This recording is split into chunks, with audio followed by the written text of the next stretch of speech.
সবাই কেমন আছো? আশা করছি সবাই ভালো আছো। আমি একটু বেটার, মানে ওষুধ খাওয়ার পর কালকের থেকে একটু বেটার। আজকে সকালে রান্না করলাম, সেই বললাম ওটা 4-5 দিন আগের মাছ ছিল, আজকে অ্যাটলিস্ট এটাকে করলাম। সুস্মিতা আবার বলছিল আজকেও রেস্ট নে, আমি অর্ডার করে দিয়েছি। একদম না, কারণ মাছটা আমার নষ্ট হয়ে যাবে, আমার খুব কষ্ট হবে। এর থেকে বরঞ্চ আজকে সকালে উঠে বাবা ভাত করেছে আর আমি এখন মাছের ঝোলটা করে নিয়েছি। তারপরে স্নান টান করে এসে বসেই ছিলাম, তো ভাবলাম তোমাদের সঙ্গে একটা ঘটনা শেয়ার করি। মানে কি বলবো তোমাদের, চারিদিকে যা পরিস্থিতি, সন্দেহ, পরকীয়া, এর জেরে যে কি আগে তো শুধু সংসার ধ্বংস হতো, আগে পরকীয়ার জেরে শুধু সংসার ধ্বংস হতো, এখন পরকীয়ার জেরে মানে একটা সংসারে মানে 3 জন মারা যাচ্ছে। তো কিছুদিন আগে কন্যগড়ে সেম ঘটনা ঘটেছে, আর কালকে যে ঘটনাটা ঘটেছে সেটা একদম আমাদের বাড়ি থেকে 10 থেকে 15 মিনিটের রাস্তা, হাঁটা পথ, 7 নম্বর ওয়ার্ডেরই। আমরাও 7 নম্বর ওয়ার্ড, যে ঘটনাটা ঘটেছে সেটাও 7 নম্বর ওয়ার্ডের আন্ডারে পড়ে। জায়গাটার নাম হচ্ছে মারওয়ারি পট্টি। ওখানে একটা বাড়িতে মানে স্বামী স্ত্রী তার 2 সন্তান নিয়ে ভাড়া থাকতো, আর সম্ভবত ছেলেটির মাও থাকতো, লোকটি। তো কালকে ছোট বাচ্চাটির আর বউয়ের এখান দিয়ে চালিয়ে দিয়েছে, তারা সাথে সাথে মারা গেছে। নিজেরটাও চালিয়েছে, তবে সে মারা যাওয়ার মানে আগে দেখে ফেলেছে, বাড়িওয়ালা হোক বা পাড়া প্রতিবেশী হোক, ঘটনাটা দেখে ফেলেছে। তো ছোট বাচ্চাটা আর বউটা তো অন স্পট, আর লোকটিকে তাও হসপিটালে নিয়ে গেছে, কিন্তু লোকটিও বাঁচেনি। কারণ লোকটির ধারণা ছিল তার বউ পরকীয়া করছে, এবং তার যে ছোট বাচ্চাটি সেটি তার নয়, মানে সেটি স্বামীর নয়, অন্য কারো। এই সন্দেহে সে ছোট বাচ্চাটিকে, বউটিকে আগেই চালিয়ে দিয়ে নিজে মানে নিজের ভবলীলা সাঙ্গ করেছে। মানে আমি, বিশ্বাস করো, আগেকার দিনে মানে আমি মানে যখন আমরা ছোট ছিলাম তখন নিশ্চয়ই সবাই শুনতে অমুক মস্তান তমুক মস্তান, মানে আগেকার দিনে ছিল এরকম, মানে হত্যা হতো, কিন্তু সেগুলো কোনো অমুক মস্তান তমুক মস্তান দিয়ে হতো। কিছু কিছু এলাকায় কিছু কিছু মস্তান থাকতো, তারা এসব করতো। এখন এই ক্রাইম, মানে মানুষকে হত্যা করা, মানুষের যেন একটা মানে কোনো ব্যাপারই না, তাদের হাতও কাঁপে না, কেমন মানে সময় লাগে না এইসব ক্রাইম করতে, হাতও কাঁপে না। একটা 3 বছরের ছোট্ট বাচ্চা,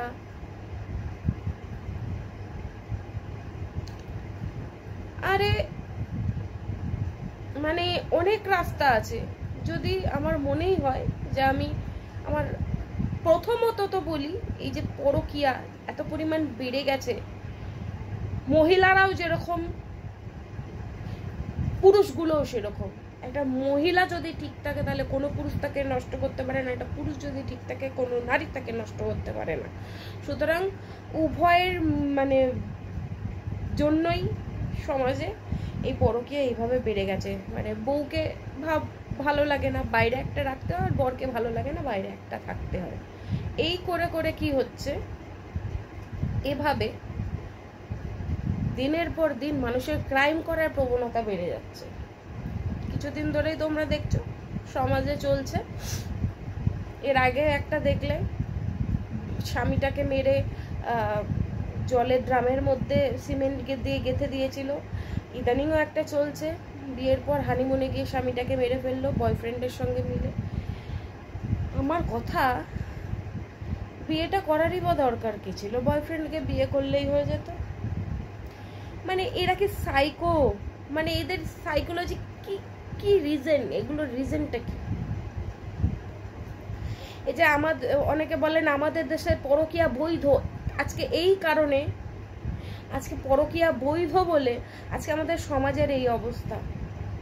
মানুষের ক্রাইম করতে মানুষের 2 মিনিট লাগছে না, আর বেশিরভাগ হচ্ছে এই পরকীয়ার জেরে, এই সন্দেহের জেরে। চারিদিকে আমি ফেসবুক এই জন্যই খুলি না, একটু জাস্ট ভিডিও দেখার জন্য, যদিও শর্ট ভিডিওগুলো ভালো লাগে দেখতে, কিছু কমেডি চ্যানেল আছে যেগুলো ভালো লাগে দেখতে। ফোন খুললেই একটা 20 বছরের ছোট ছেলেকে নিয়ে একটা বউ পালিয়ে গেছে, ছেলেটিকে মেরে ফেলেছে। কেউ আবার একটা বাড়ির বউকে নিয়ে পালিয়ে গেছে, তার সন্তানরা খেতে পাচ্ছে না। এইসব খবর দেখে না আমি সোশ্যাল মিডিয়া থেকে, মানে ফেসবুক ইনস্টাগ্রাম থেকে নিজেকে সরিয়ে নেওয়ারই চেষ্টা করছি।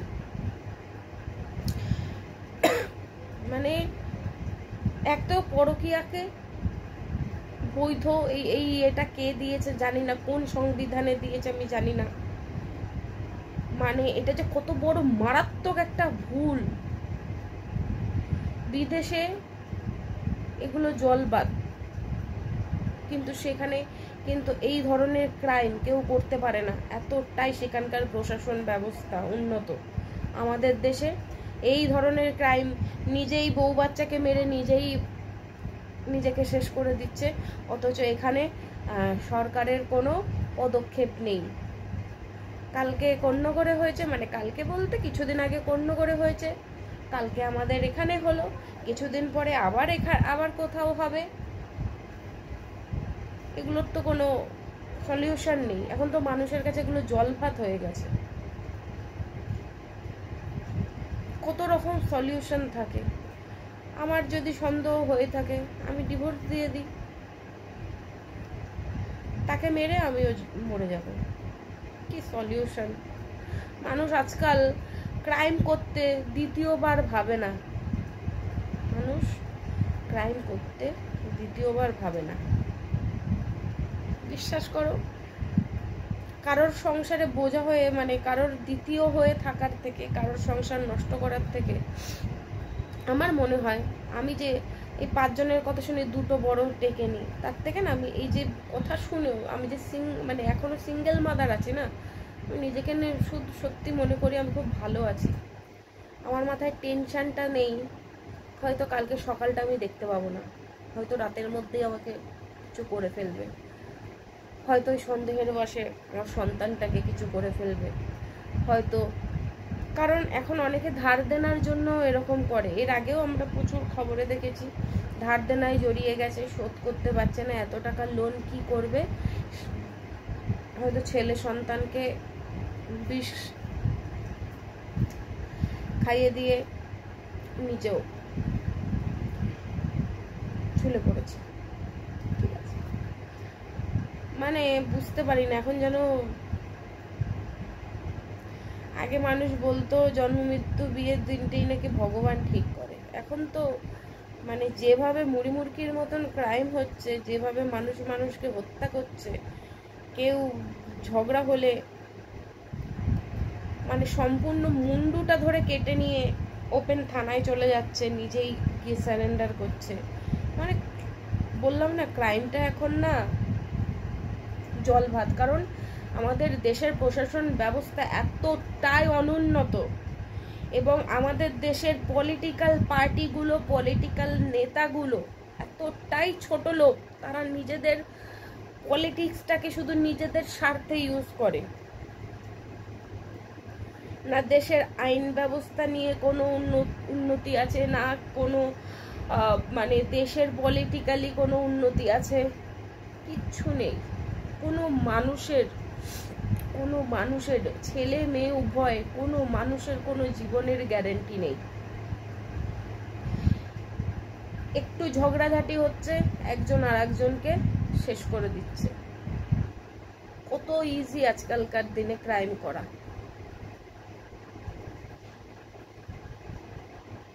এর কোনো শাস্তি হয় না, 2-3 দিন জেলে রাখবে, কেউ বেল করিয়ে নিয়ে চলে যাবে। দেশে কোনো কঠোর আইন নেই। সব শুনে না, আমি আজকে সকালে শুনেছি, আমার না বিশ্বাস করো, তারপর থেকে না সেই মানে বেশ কিছুক্ষণ আমি ওটার মধ্যে ঢুকে গেছিলাম। আর দেখবে কখনো এরকম কোনো ঘটনা শুনলে ওর মধ্যেই ঢুকে যাবে। কি করে হলো, কি করে হতে পারে, মানে কি বলবো। এতদিন দূরে দূরে দেখেছি, খবরে দেখেছি, এখন তো বাড়ি থেকে 10 থেকে 15 মিনিট হাঁটা পথ ডিস্টেন্সে। সত্যি মানে আমি এটুকুতে অন্তত শান্তি যে অন্তত আমার জীবনটা আমার হাতে আছে। আজকে যদি আমি স্বামীর সংসার করতাম, আমিও না হয়তো এই ডিপ্রেশনেই থাকতাম। কখন কি করে ফেলবে, হয় নিজে কারোর সঙ্গে পরকীয়ায় জড়িয়ে গিয়ে আমাকে না শেষ করে দেয়, আর না হলে আমাকে সন্দেহ করে কারোর সঙ্গে না শেষ করে দেয়। না মানে বলার নেই। আর ঠিক এই মুহূর্তে ইউটিউবে কন্টেন্ট হচ্ছে পরকীয়া নিয়ে, স্বামী স্ত্রীকে বিক্রি করছে আর স্ত্রী তার চরিত্র বিক্রি করছে। সেগুলো মানুষ এইভাবে সাপোর্ট করছে, এইভাবে তাদেরকে হুমড়ি খেয়ে পড়ে দেখতে যাচ্ছে। এদিকে চারিদিকে এই সন্দেহর বশে রক্ত গঙ্গা বয়ে চলেছে, আর ওদিকে এই পরকীয়া নিয়ে ওয়াইটিতে মাতামাতি চলছে।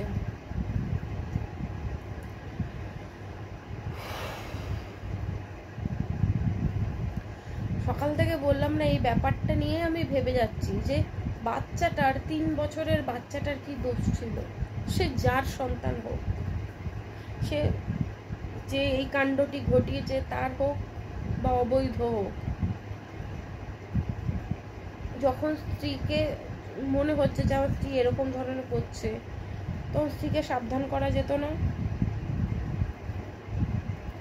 এটা বাচ্চাকে সন্দেহর বশে এইভাবে, আমি জানি না এদের হাত কি করে ওঠে এসব কাজের জন্য। আমার না বিশ্বাস করো, শরীরটা তো সবে তো কালকে থেকে ওষুধ পড়ছে, শরীর তো এখনো মানে এমন হয়নি যে আমি দৌড়াদৌড়ি করবো বা, কিন্তু তারপরেও না আমি হাইপার হয়ে যাচ্ছি। মানে এটা যখনই মনে পড়ছে না, তুই গেছিস বাচ্চাটা, আমার কথা হচ্ছে ঠিক আছে তোর বউ যদিও করে থাকে, তার কিন্তু কোনো প্রুফ নেই, ঠিক আছে মানলাম করেছে, কিন্তু বাচ্চাটা কি করেছে? বাচ্চাটা কি নিজের ইচ্ছায় এসছে? সন্দেহের বশে একটা বাচ্চার সঙ্গে এটা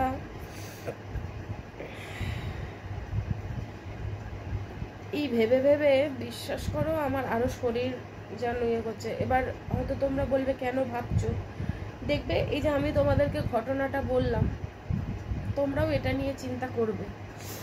আর বিশেষ করে এরকম যদি শোনো যে আমাদের আশেপাশে ঘটেছে, তাহলে তো আরো সেটা চিন্তা করবে। বসেছিলাম, ভাবলাম ঘটনাটা তোমাদের সঙ্গে শেয়ার করি। নিজেরা এখন আইন সংবিধান কে কি করবে সেটা আমাদের হাতে নেই, যে সংবিধানে নতুন কি ধারা আসবে, কি পাপের শাস্তি কি হবে, আমাদের প্রধানমন্ত্রী কি করবে, মুখ্যমন্ত্রী কি করবে, এগুলো আমাদের হাতে নেই। কিন্তু নিজেদের সংযত করে আমরা এগুলোকে আটকাতেই পারি, অবিলম্বে আটকাতে পারি, কিন্তু নিজেদেরকে সংযত করে, যে আমি কারোর সংসারের মানে কাটা হয়ে দাঁড়াবো না, কারোর সংসার নষ্ট করব না, আমার জন্য যেন আমার তাতে কষ্ট হোক, যেটা আমি এখনো করে চলেছি। কিন্তু তো আমি না জেনে, আমাকে না জানিয়ে আমি একটা ভুল করে ফেলেছি, কিন্তু সেটা জানার পর কিন্তু আমি চাইলেই পারতাম তাকে ঘাড় ধরে ফেলে রাখতে আমার পায়ের তলায়, কারণ আমারও একটা সন্তান আছে, কিন্তু আমি চাইনি। প্রত্যেকটা মানুষ যদি এরকম ভাবে যে আমি কারোর মানে সংসার নষ্ট করব না, আমি কারোর জীবন নষ্ট করব না, কারোর জীবন শেষ হয়ে যাবে তার কান্ডারি বা তার আমি হব না, তাহলে প্রত্যেকটা মানুষ যদি নিজেদেরকে সংযত করে তবে গিয়ে এই দুর্নীতি, এইসব অপরাধ হয়তো কমবে, না হলে দিনকে দিন বেড়েই চলবে। এই যে ওই যে ফোকলা যাকে বলো, আমার তো আরসের চ্যানেল সাবস্ক্রাইব করা আছে, তো সেদিনকার দেখলাম আরস সামান্য একটু ক্লিপিং ছেড়েছে, সেটা শুরুটা জাস্ট শুনলাম। ফোকলা বলছে যে ওর লাইফ নষ্ট করেছে অসভ্য মেয়েটি, যাকে নিয়ে এখন যে নাকি নিজের সম্মান বিক্রি করছে, আর তার বর তার সম্মান বিক্রি করছে। যাই হোক, সেই মেয়েটি নাকি ফোকলার জীবন নষ্ট করেছে।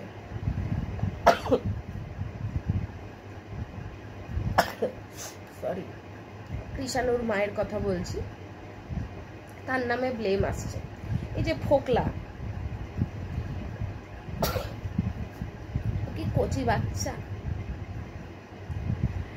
ওর এই মানে কৃষাণুর মায়ের জন্য নাকি সে বোম্বে ছেড়ে এখানে চলে এসছে। কেন?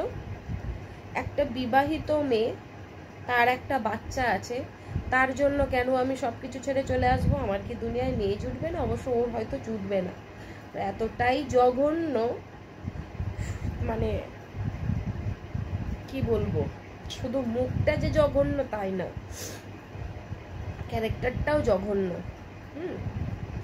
মানে ভেবেছিল যে এই পয়সা ইনকাম করছে, ধরবো, নিজের সব কিছু করে নেব, নিজের ব্যাংক ব্যালেন্স বানিয়ে নিয়ে তারপরে দেখা যাবে, ছুঁড়ে ফেলে দেবো।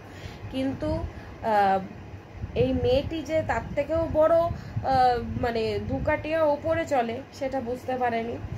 এখন মেয়েটির নামে দোষ দিচ্ছে, মানে কৃষাণুর মায়ের নামে দোষ দেওয়া হচ্ছে।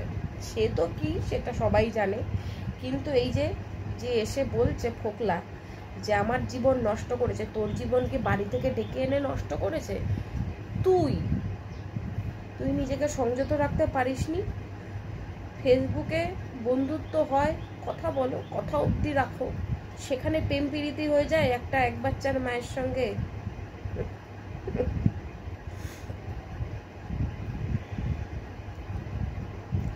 আমাকেও অনেকে হাই হ্যালো হ্যালো হাই, তোমাকে ভালো লাগে, সারা 2 বাচ্চার মাকে তোর ভালো লাগে? হ্যাঁ, এসব গল্প দেবে আর আমাকে সেটা বিশ্বাস করতে হবে? হ্যাঁ, যদি এই যে কৃষাণুর মায়ের মতো চরিত্র হতো না, অবশ্যই ভালো লাগতো। কিন্তু সত্যি কথা বলতে কি বলতো, একটা বয়সের সঙ্গে সঙ্গে দেখবে একটা মানুষের ম্যাচুরিটি আছে, তখন মানুষ সমাজটাকে চেনে। সুতরাং এই যে যারা এই যে ফোকলার উদ্দেশ্যে আহারে ওহরে করবে, তাদেরকে বলি, কেউ কিন্তু বাচ্চা না। যদি কৃষাণুর মা চরিত্রের খারাপ চরিত্র, দুশ্চরিত্রগিরি করার জন্য নিজের সন্তান ছেড়ে এরকম কীর্তি করে বেড়াতে পারে, ওই যে ফোকলাও যে বোম্বে থেকে কৃষাণুর মায়ের জন্য চলে এসছে না, সেটাও এই দুশ্চরিত্রগিরি করার জন্য। না হলে কেউ একটা বাচ্চার মাকে বিয়ে করতে আসে না, তার নিজের স্বার্থ ছিল।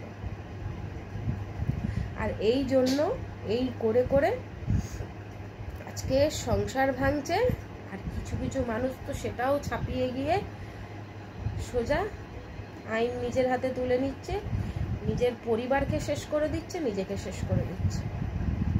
এই তো অবস্থা। আর এগুলো নিয়ে ভিউয়ার্সদের কত মাতামাতি, আহা আহা আহা আহা, এইসব খবরে কত লাখে লাখে মিলিয়ন মিলিয়ন ভিউজ।